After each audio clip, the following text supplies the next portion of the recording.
Hi there.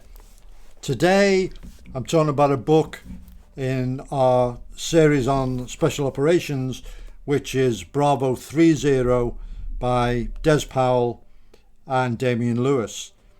Damian Lewis is a well-known writer on military subjects, and Des Powell was an SAS NCO who took part in the mission and was second in command.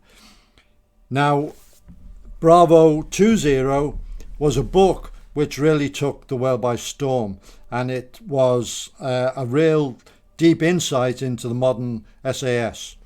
It showed the camaraderie, it showed hard soldiering, it showed the banter, and it showed the resilience of an SAS patrol. And it made Andy McNabb, the author, a global literary star. It was known that there were two other Bravo missions, 10 and 30, but information on them until now has been very, very lacking. But with this book, we get the view from one of the other patrols. And Des Powell was born in Sheffield and joined the parachute regiment, and he was very, very keen on fitness and martial arts, that kind of thing, and he decided to go for SAS selection. Unfortunately, he became injured in the jungle phase and was taken off the course. He immediately went back on the next selection and managed to pass. He was assigned to B Squadron, the mobility troop, 8 troop, and started his SAS career there. Meanwhile, him and his girlfriend had entered a fitness competition and won it, and were featured on the front page of the Sun newspaper. And he came back to Hereford and had to tell his troop sergeant that he was going to be on the front page of the Sun. But fortunately, it didn't mention the fact he was a member of the SAS. So they had a look at it and they said, okay, it's not a per-sec compromise as such, so he got away with that. Being from the parachute regiment, he had an affinity for air operations and transferred to 7 Troop, the air troop.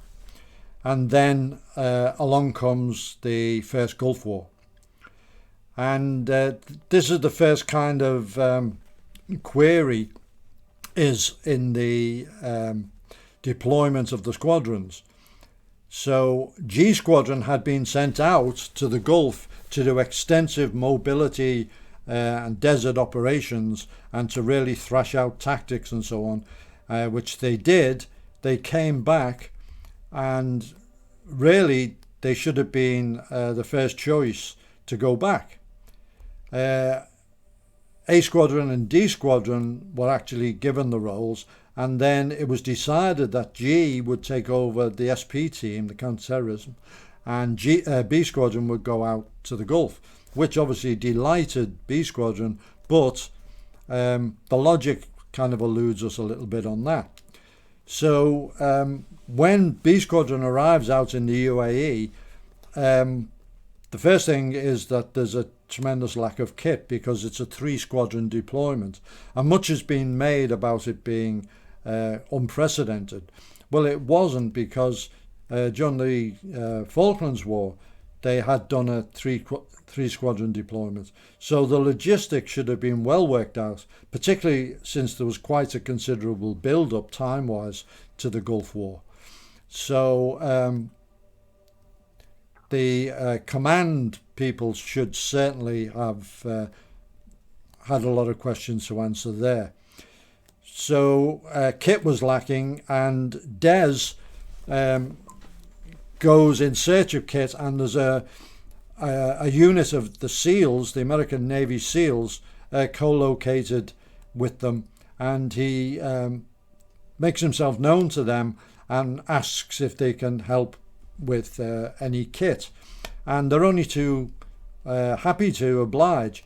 And They give him Gore-Tex, they give him woolies, gloves, rations, ammunition including ammo for the 203s, specialised grenade launchers, and even specialised kit for mounting weapons on vehicles.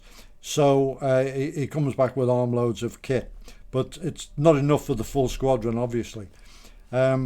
So when the Bravo patrols are stood up, and they all had the same mission, basically, just different areas, which was to locate the Iraqi Scuds, which were targeting Israel and jeopardizing the whole coalition, which were on mobile launchers called TELs, and also the fiber optic communication links, and to either send the information back for air assets to target them, or to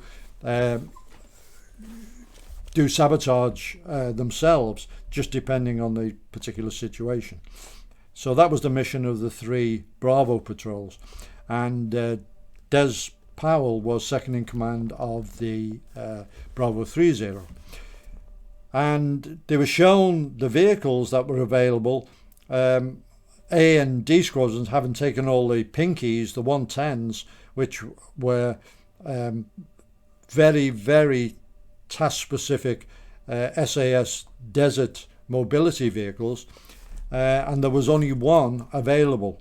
Now, and that was an old. It wasn't even particularly modified, because the SAS Pinky has a winch, it has sand channels, has a sun compass, it has mountings for a variety of weapons, heavy machine guns, Milan rocket launcher and so on, and long-range tanks, all sorts of desert proofing on it, and it's purpose-built. So the Pinky that they had, the 110 they had, didn't have all the modifications that were needed. It was just a basic 110, and then they also had a 90, which is usually known as a dinky, and this was just a couple of RAF runabouts, totally unmodified for the desert whatsoever. It was the kind of thing that you see on the roads here, going down to Tesco. So Bravo 10 and Bravo 20 decided to go in on foot. Now, this was a controversial decision afterwards. The RSM and the Colonel both had put their views very strongly that this was the wrong thing to do. But it was the patrol decision, and it was the consensus within the patrol. They didn't want anything to do with the very shaky vehicles that were given to them, or that were available. On the other hand, Bravo 30 decided to make the best of a bad job. In the event, when they did deploy by Chinook helicopter, Bravo 20 went out on foot, and their story is well known. They didn't really manage to complete the task that they were sent to, because of the other main problem, which I'll talk about just now. 10, the patrol commander looked at the terrain and decided that it was totally at odds with the briefing, and told the pilot to select another area they put down there, and again the terrain was unsuitable. So this is another problem. In the briefing, they were told the terrain was suitable for OPing, and you could hide quite easily. Turns out it was flat as a pancake, it was hard shale, you couldn't dig, and you stood out, particularly with vehicles. So 30 does get out and starts operating with the vehicles. So the terrain was wrong as briefed. The other problem was the mapping. The maps were pathetic. They were aviation maps, which didn't show any detail at all. Now, Britain is a leader in the mapping of the Middle East, and there are places where you can obtain, or you could back then, obtain the maps from specialised retailers. Had headquarters decided to do that, they didn't. Okay. The other source they could have had for maps was the Americans. They had satellite mapping. Excuse me. And the reason given was OPSEC, operational security. Now, a lot of what the SAS does requires very, very strict OPSEC. The guys go into isolation and so on. And a lot of SAS operations and campaigns took place, and then it was many years later before anyone had even heard that they'd happened. Sometimes 12 years later. And there's no doubt missions that no one's ever heard anything about. They were so secret, particularly if they were working for the intelligence services. This was different. This is a war. They are in the Emirates. They're co-located with the Americans and with other British Army assets, and everyone knows that the special forces are going to be operating in Iraq and Kuwait. Where they're not going to be operating within Saudi or the UAE. It's obviously going to be in enemy territory.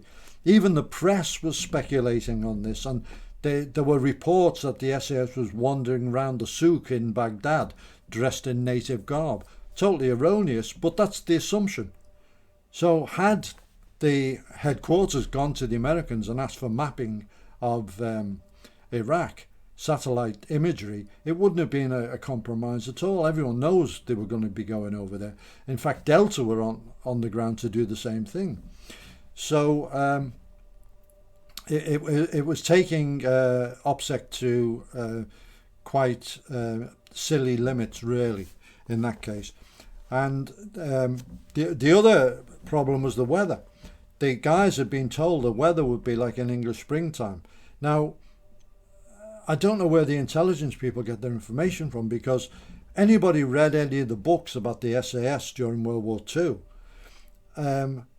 knew that in the desert the weather can be very, very cold. The pictures of the SAS, guys wearing duffel coats, wearing woolies, big scarves, gloves and so on, were very well known. It's probably the most well-known image of the wartime SAS. Plus the stories of guys on a patrol in the early days in the desert almost drowning in rain because the weather can change so much. So it's hardly a secret as to the weather conditions in January. And yet they were told it was like an English spring. So all the patrols were ill-equipped to go in.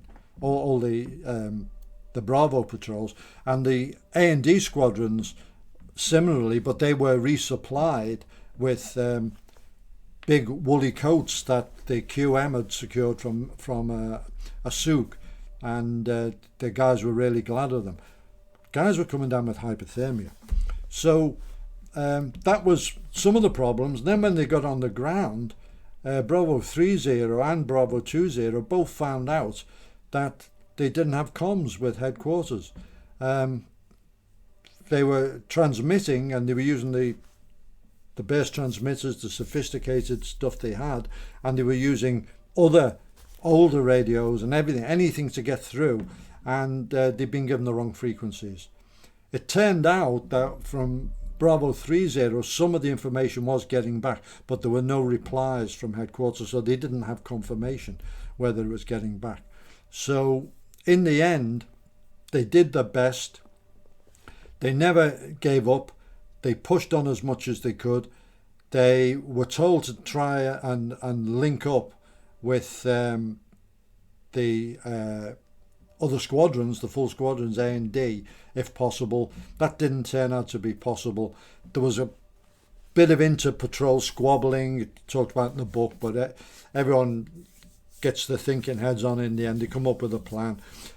One of the vehicles breaks down, and Des remembers that they put a chain in the kit.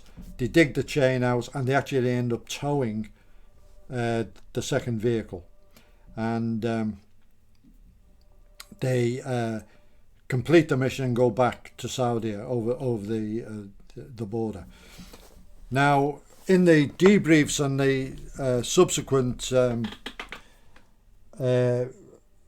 talks after the mission, one of the things is there was no one really ever brought to task for all these failures in the briefings, in the signals, etc., the kit, the squadron deployments. The colonel, Johnny Holmes, certainly didn't take responsibility, and in fact he was promoted in the end. And it turned out that he had cancelled any plans for any kind of helicopter extraction had the guys got into trouble. He wasn't willing to risk a helicopter. So really, in my opinion, as somebody just reading this stuff, headquarters had a lot of questions to answer. The guys were let down, basically. And Bravo 30 is written in a similar vein to many of the British military books. The banter amongst the guys, the maintenance of a sense of humour which keeps everyone going, the fact that if they manage to get a brew, they can endure almost any hardship, and that determination to keep going despite the odds, despite the enemy, and despite the terrible preparation from their own high command, makes the book a very, very interesting insight into that particular theatre.